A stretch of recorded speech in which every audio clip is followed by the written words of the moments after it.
Hello guys, today I'm going to cook the shrimp, buttered shrimp. Buttered shrimp.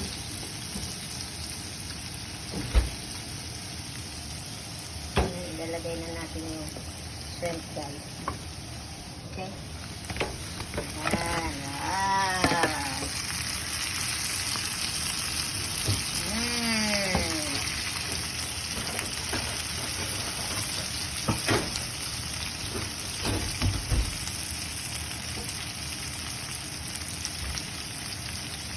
Yummy, yummy in the tummy.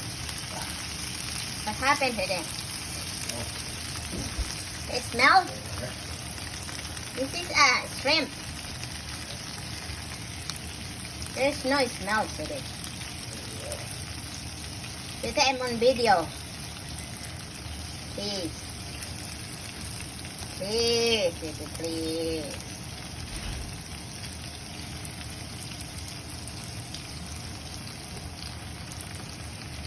All for me. Only one for my sweetie ko. 1 piece is for him. Because he doesn't like seafood. It is only for me, the princess.